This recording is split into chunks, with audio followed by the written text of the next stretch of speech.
Okay, happy snow day. Welcome to your first video lesson of the year. Now, unfortunately, I'm at a funeral on Friday, so two poorly timed snow days in a row with me not being here on Friday. I don't want to get us to be 3 days behind. So we are going to have a video lesson. So you should hopefully get this Thursday night, copy it down, come in on Friday, and work on some questions. I've left some instructions for the supply teacher for Friday. So last lesson we looked at some review and preview to some functions, and right now we are going to work on properties of functions. Our learning goals for this lesson: to find the key properties of graphs. We're only going to do 3 to start off because we've got a bunch of definitions I wanted to copy first. And we're going to look at linear, absolute value, which is a new one for you, and quadratic. Key properties. I'm going to list a bunch of definitions here. I'm not going to bother reading them or going over them. You can copy them down at your own pace just to save some time on this lesson.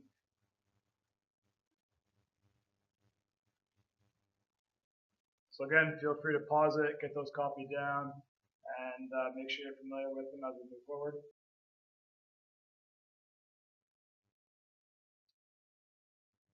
Here we're looking at symmetry. So we have odd symmetry on the right-hand graph. As you can see, based on our definition, it's symmetric about the origin, meaning that on one side of the y-axis is the exact upside down or flip on the other side of the y-axis. Even symmetry, exactly the same. The y-axis acts as your mirror point.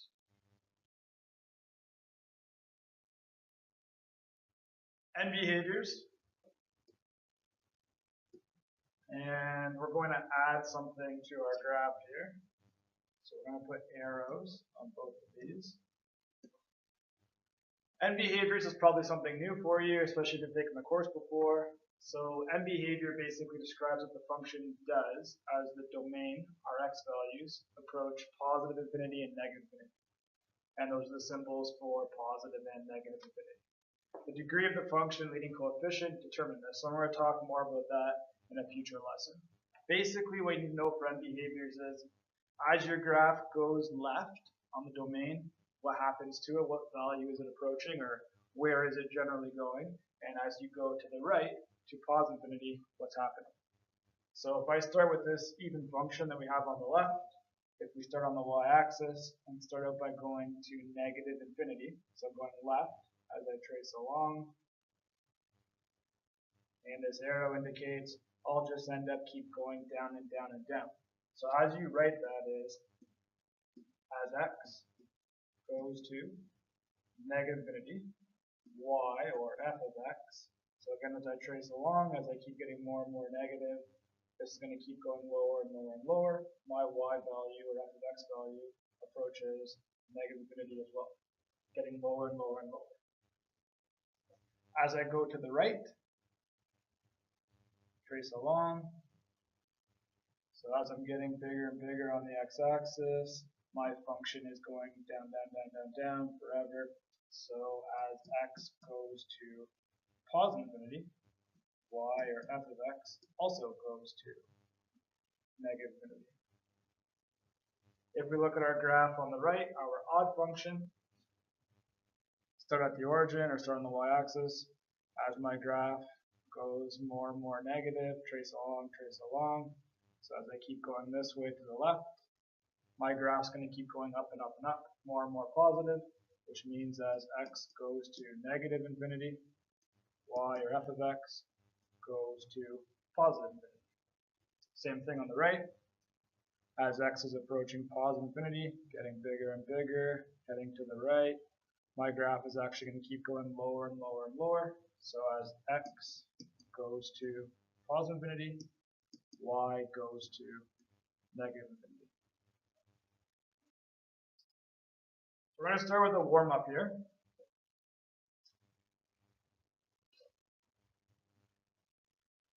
So I've given you this function, and again, we'll add some arrows to this. Take a second, pause the video, make a quick sketch of that. Assume too that your x-axis just goes up by ones. So that would be 1, that would be 2, -1, -2, and so on.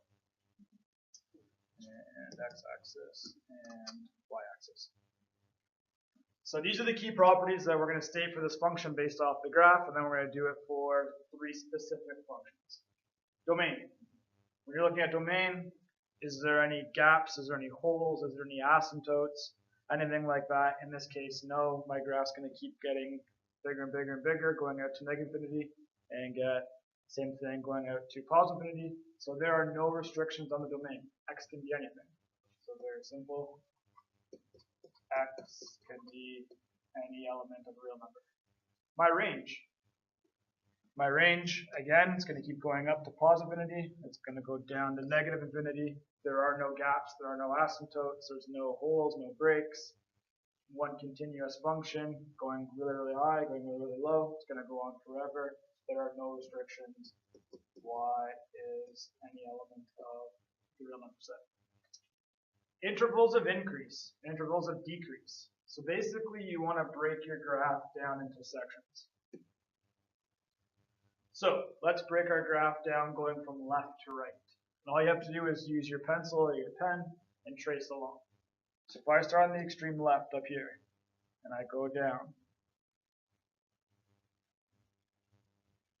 so I'll do it again. From there all the way down to that point, my graph is getting lower. It's decreasing. So that would be an interval of decrease. And there's a couple different ways to write this. The easiest way is with what's called set notation. And set notation has to do with brackets. And if you have a circular bracket, so something like that, that means does not include the point. If you have a square bracket, like that, includes the point.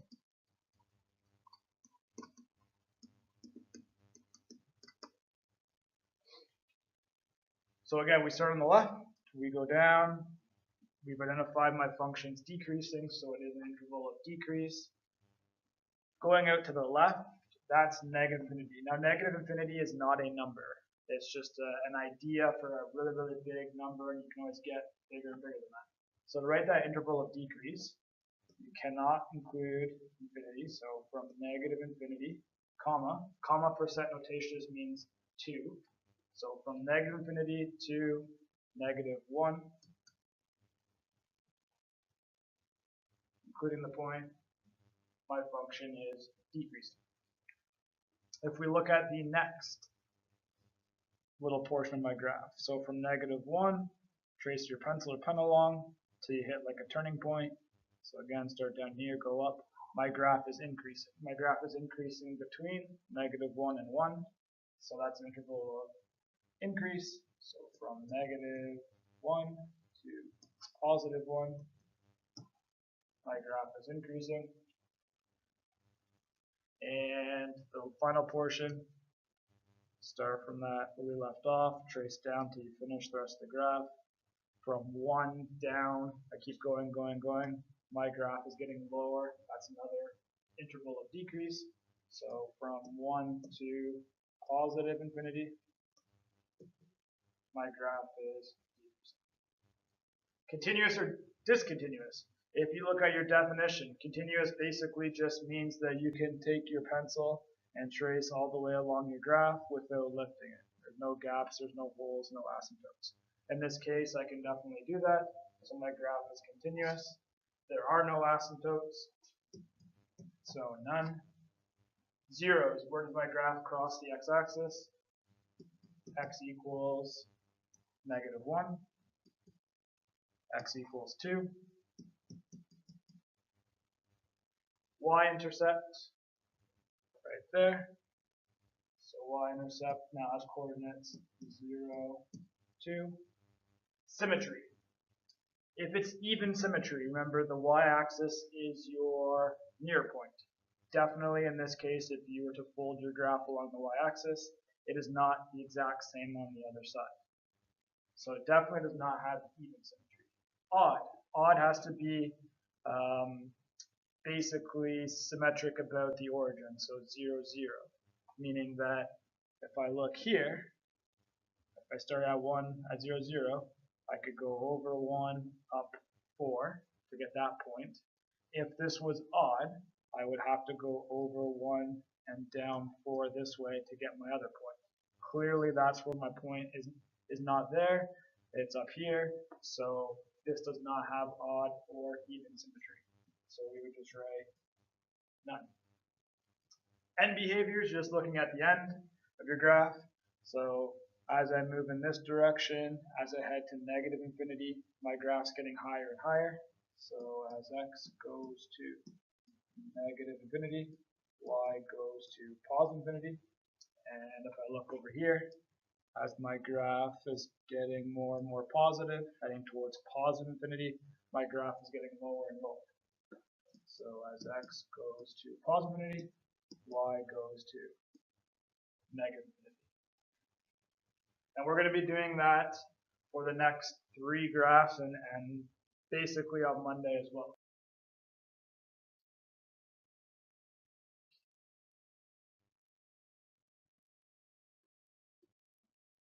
So our first function we're going to do that for, linear. Let's label our axis x and y. And we're going to come up with the parent points. So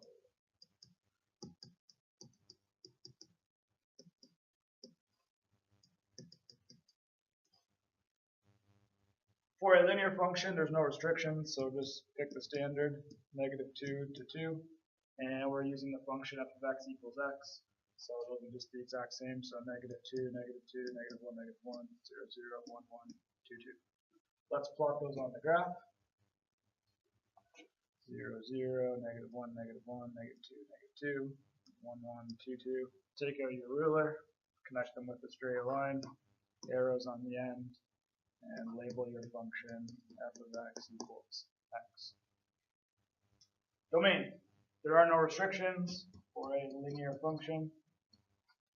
X is all real. Range keeps going forever in both directions. No restrictions.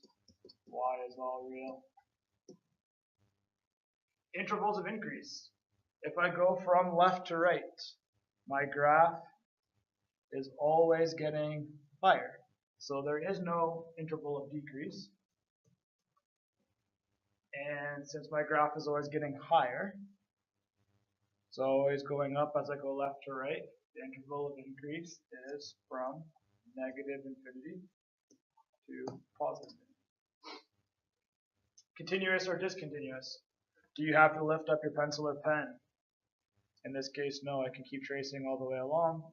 So continuous, asymptotes, none, zeros, there's only 1 0 at 0, 0. That's also your y-intercept. Symmetry. So if it was even, it would be a mirror image on the other side of the y-axis. That is clearly not the case here. If it's odd, it has to be symmetric about the origin, meaning whatever one coordinate is on one side, so let's take this coordinate right here, 1, 1, it should be the exact opposite on the other side of the y-axis, which in this case it is. So this has odd symmetry. End behaviors. So as I go to negative infinity, as I go left, keep going all the way from right to left, my graph is getting lower and lower. So as x goes to negative infinity, y also goes to negative infinity. As we go to the right, so as I trace along in this direction, getting more and more positive on the x-axis, my graph is getting higher, so going to positive infinity. So as x goes to infinity, y also goes to infinity. Now normally I would ask you if this is a true classroom setting, any questions. I am going relatively fast if this does seem fast to you. So again, feel free to adjust the speed of the video and or pause it at any point, listen to what we had to say, go over things again.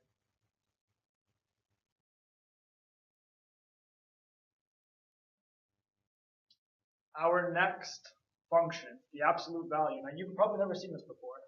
So the absolute value function, or the absolute value, has these vertical bars around x. We're going to do more with this later in a future lesson. So for now, I'm just going to give it to you in regular terms, and that absolute value, all that does is make any value positive.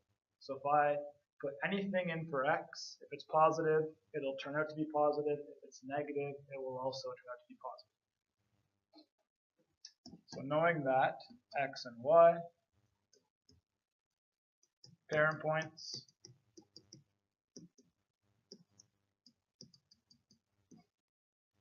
there are no restrictions, so again, let's pick our standard.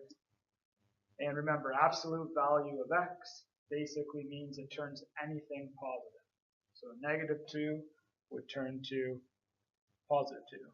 -1 would turn to +1. 0 stays 0, 1 stays 1, 2 stays 2. Now let's plot those. 0, 0, 1, 1, 2, 2, and then -1, +1, -2, +2. This is going to make something that looks like a parabola. Now it's not a parabola, there's no curve to it, but it's going to kind of look like a V.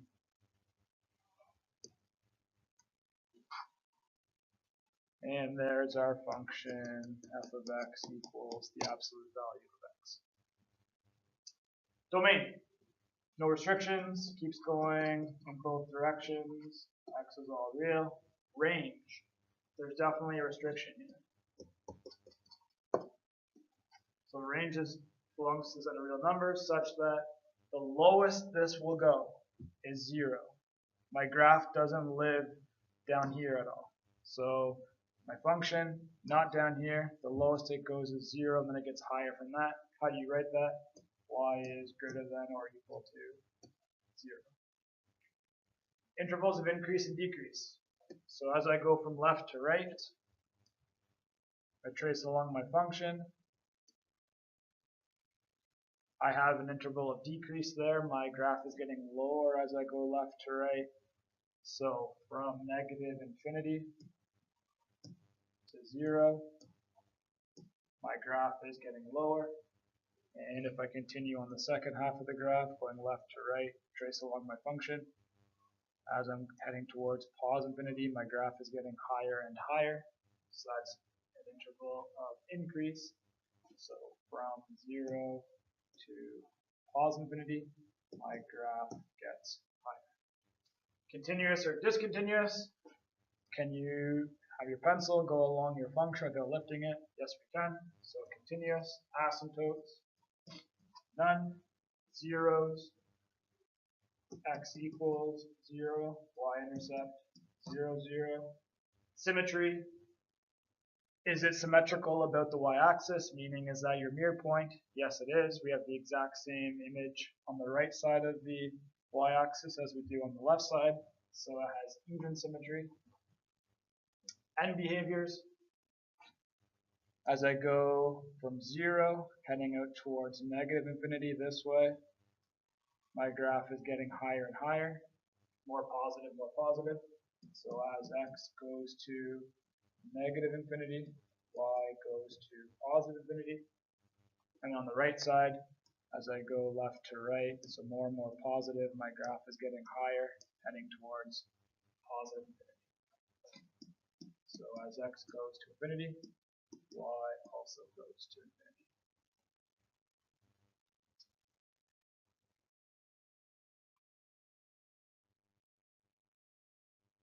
And our final one for today, quadratic. You've seen this lots so far for the past couple of years.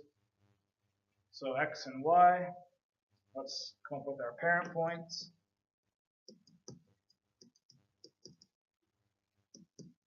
X, f of x. There are no restrictions on the quadratics for the domain, so go with your standard. -2 squared is 4, 1, 0, 1, 4. Plot your points.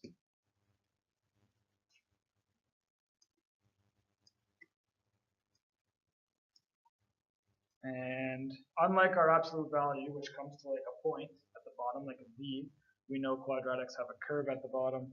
So do your best to make it look like it's not coming to a point and that's kind of curved.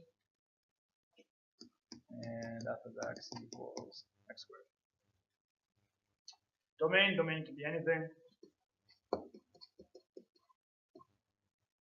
Range, just like the absolute value, my graph doesn't live down here at all. It actually reaches a minimum. The lowest it gets is 0.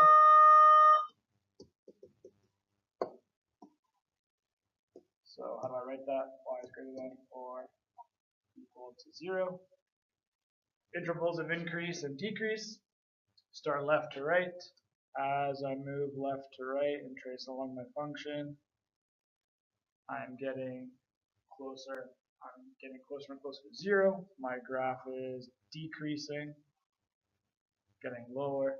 So that's an interval of decrease from negative infinity to 0.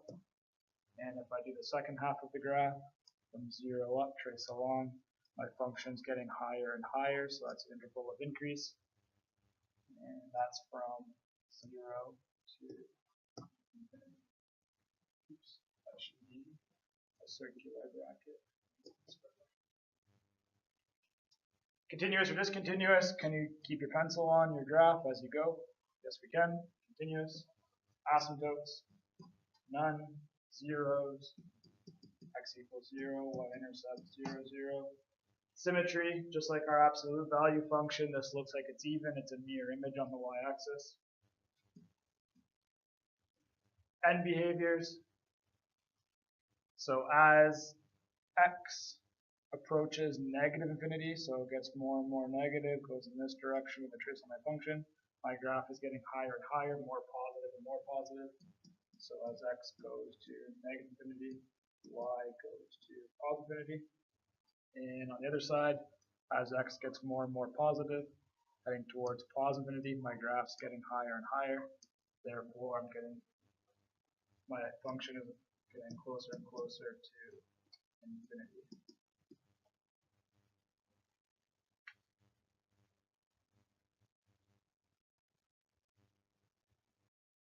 So hopefully there's no questions. Like I said, kind of bad timing. Unfortunately, I'm at a funeral on Friday. 2 ill times. Snow days.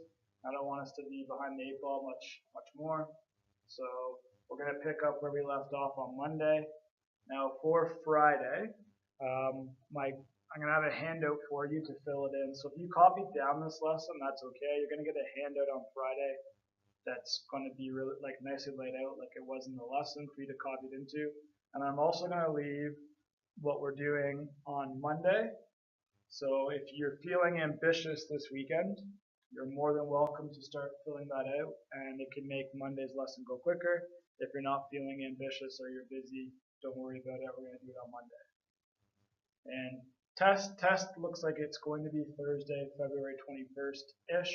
So depending on how we go, could be the 20th, could be the 22nd, we'll see.